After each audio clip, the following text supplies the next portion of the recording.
Welcome, champions. Today I decided to make it Storytime Saturday. It seems pretty fitting. And for the first story, I decided to go with the 31-mile Ruck march I did in Fort Drum when I was stationed there in New York. First off, let me tell you why we did it. It's probably better standing. Well, my battalion, 4th Battalion, 31st Infantry, was known for the battalion that had to go through the Bataan Death March. So this was a little memorial for that. We even had survivors there to help see us off. The march started at 1800. Everyone was in formation, 1755, ready to go. They had the 35-pound assault pack packed, kitted up, weapon, whole 9 yards. Some people had more, some people 35 pounds was as far as we go down. The only people that had more than me were the 240 gunners. Yeah, that was pretty much it. I was the RTO. I was carrying some crazy stuff in my backpack. I had like 2 extra batteries per radio. We had like 4 radios per platoon and extra radios for the platoon leader just in case this went down. It was just it was ridiculous. It was heavy. I had at least a 50-pound assault pack, to be honest.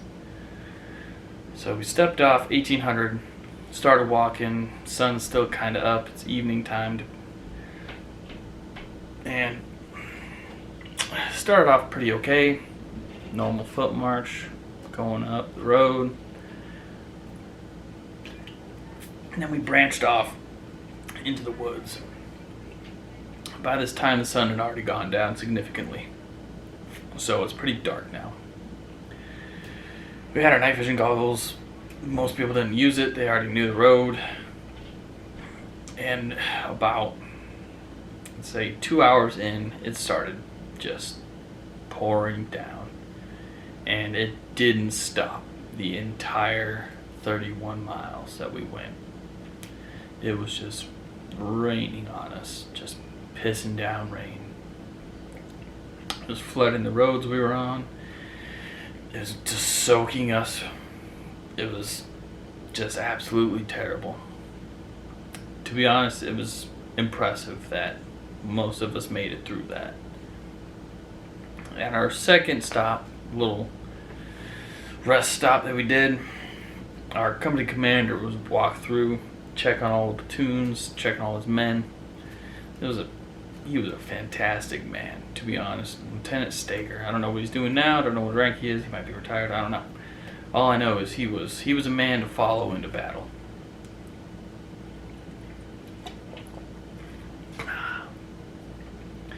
But Lieutenant Stager came through, got to my platoon, was checking on everybody, talked to the platoon leader, checked how everything was. At this point, it was really dark. You couldn't see who anybody really was. Even with night vision, it was hard to tell because of the rain, just the grogginess. Finally, he got to me. He just looked at me. He said, "All right, how you doing, soldier?" I looked at him. I said, "I'm fucking fantastic, sir." And right away, he knew. He just looked me right in the face like, "Oh, shit, that's got to be Reed." That gave me a little bit of pride that he knew from the motivation in my voice and the motivation that I was just spewing from myself, that he knew it was me. I enjoyed that fact, and I still think about it to this day. Small, insignificant blip in my, 27 years, but an important one. Finally, we step off again. It's still raining. Everyone's just cold to the bone now because it's ice cold rain. It's like 40 degrees about, and we're just walking through this pitch dark woods, raining on top of us.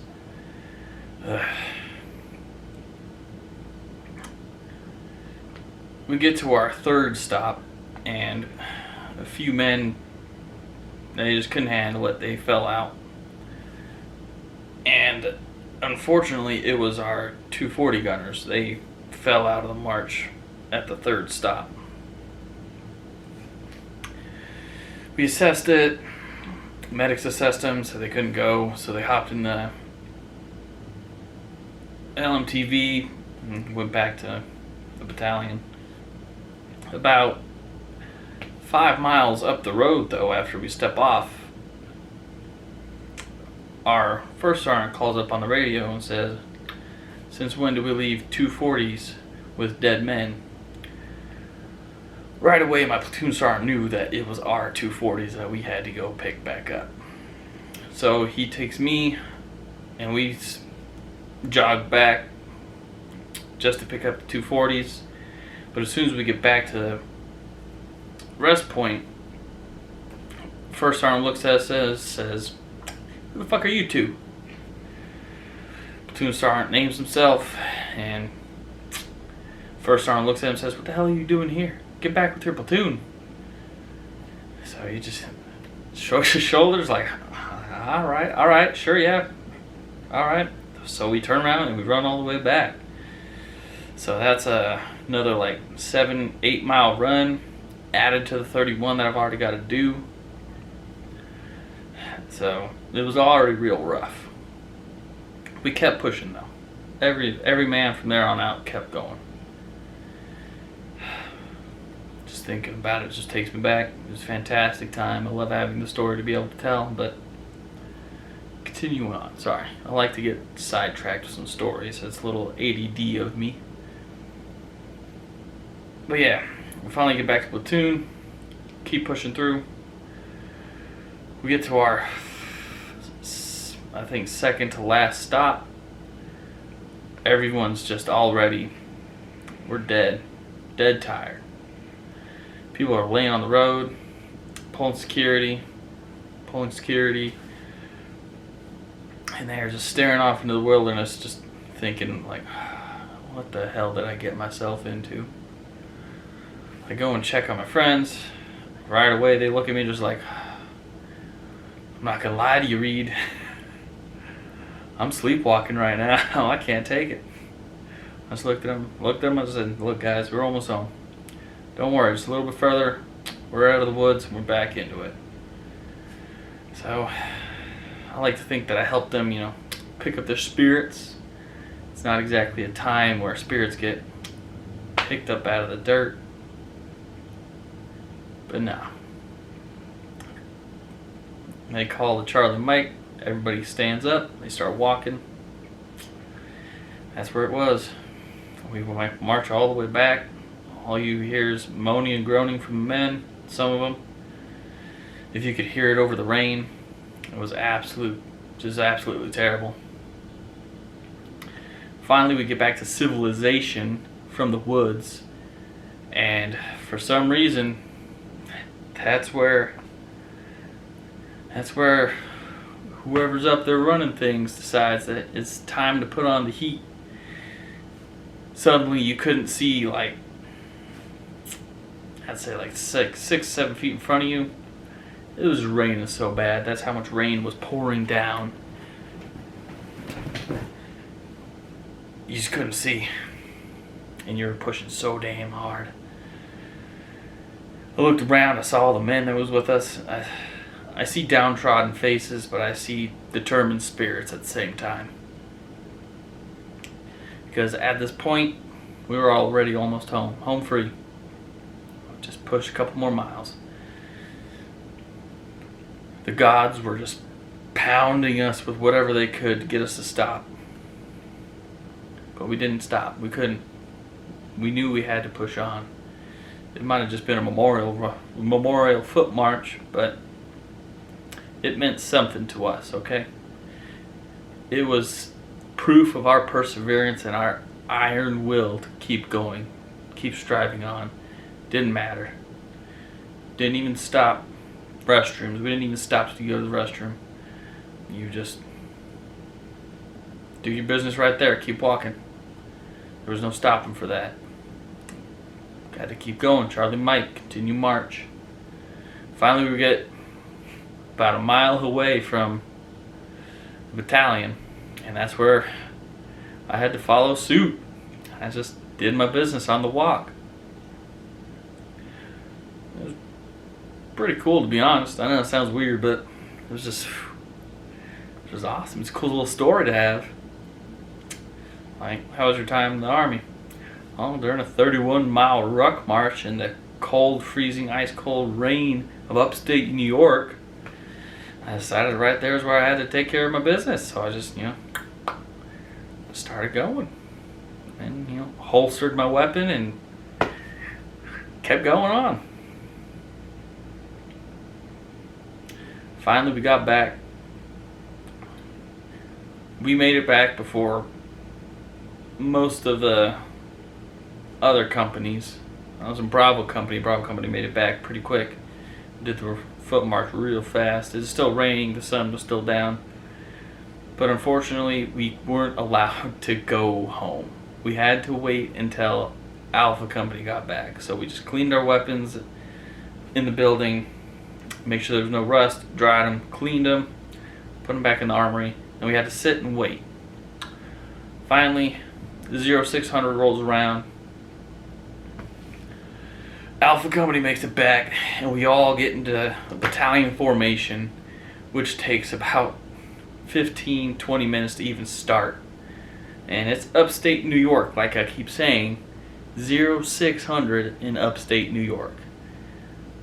It's cold as balls, okay? And we are just soaking wet.